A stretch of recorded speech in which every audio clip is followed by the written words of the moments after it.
Honey Rose, that's beautiful, but you know what? The Statue of Liberty isn't laying on her side, Honey Rose. Statue of Liberty is standing up on a pedestal. But actually, we might find out today in our story, her right foot, she might be doing something different than what we think. In fact, in the story, her right foot, there's something about her actual right foot. I wonder what it's going to be. Yes, Rosie, you're right. The Statue of Liberty isn't just standing in place. Well, she kind of is. But according to our story, her right foot, she actually is doing something. So we're going to find out about that today.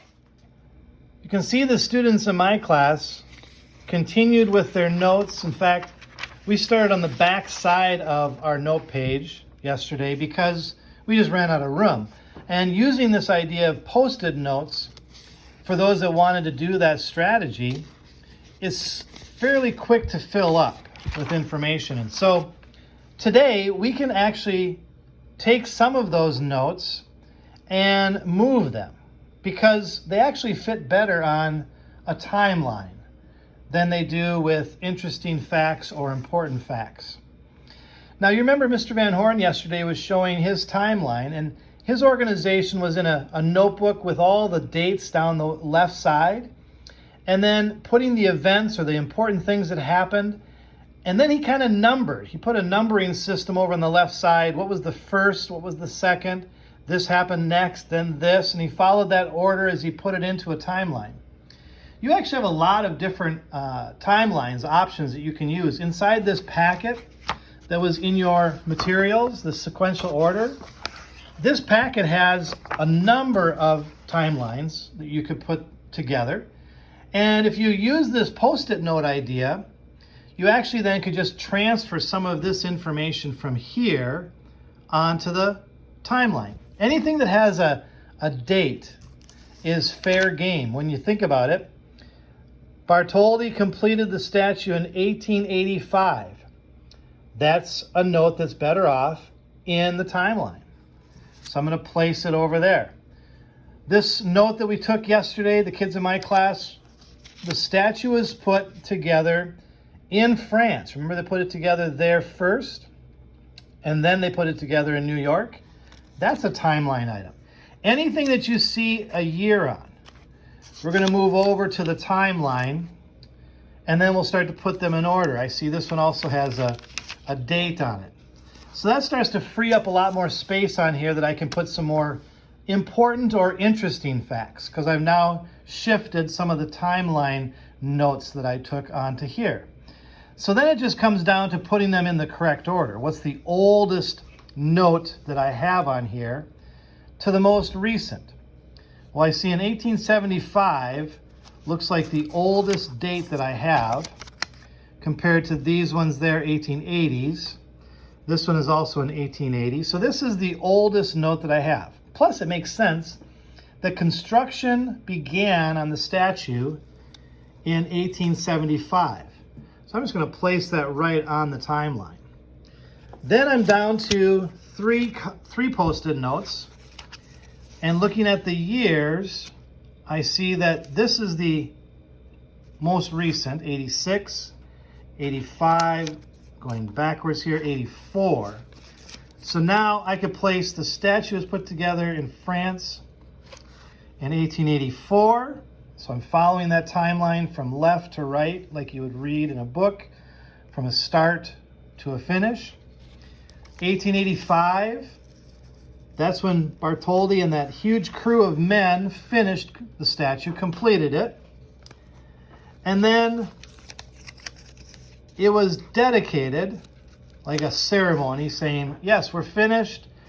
And that was in 1886. President Grover Cleveland dedicated the statue. There's an exact day for that one, October 28th.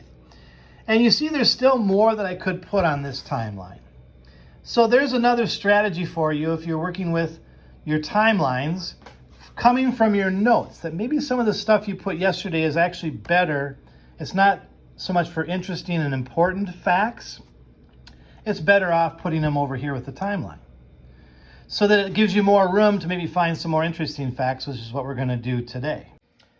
That freed up then some more space for more of our notes, things that maybe are just interesting or important. I noticed from this article, when we were working on this yesterday, there was a torch that had to be replaced. The original torch, it said, was replaced in 1986.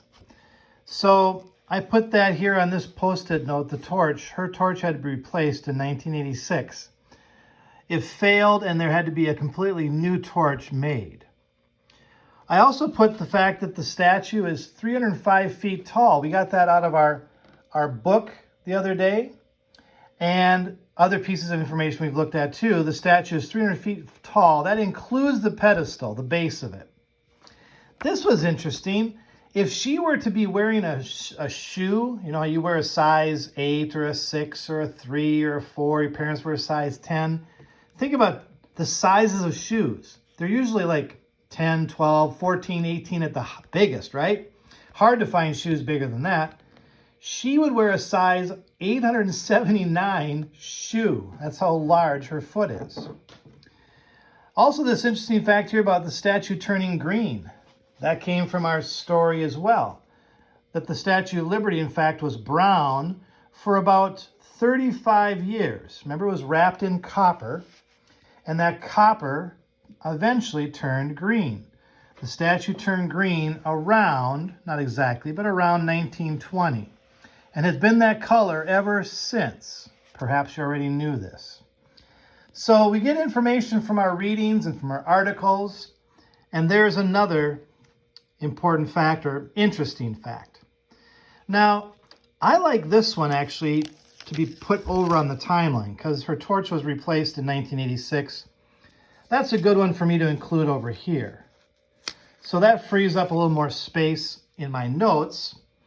And it also completes, because I did have 5 places on there for my timeline. Just kind of nice to fill out that last box. That's definitely the most recent, 1986, compared to like 100 years before that.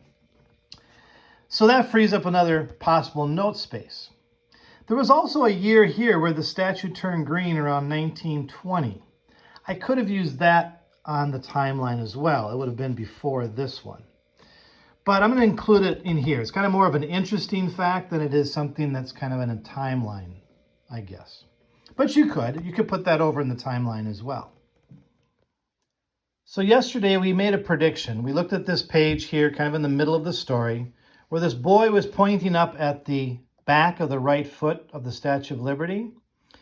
And we asked, did you notice something in this? Did you see something? Well, if you notice that her heel is lifting up off the pedestal. It's not sitting flat on the pedestal like the front of her foot. Her heel is actually up. Well, then if you notice that, you were right. That's right. She is going somewhere. She is on the move. How in the world would this huge statue be on the move? Where would she be moving to, or where is she walking to?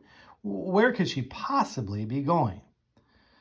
Well, that's for you to think about as we work to finish up on this story. Looks like Honey Rose wants to finish the story about her right foot. So if you do too, if you want to find out where is that statue going, then you can click on the Epic link and it'll finish the story for you. It actually is a great reading of this particular book. All right, Honey Rose, I know you're excited to see what's going to happen, so let's go check it out. We will see you again tomorrow.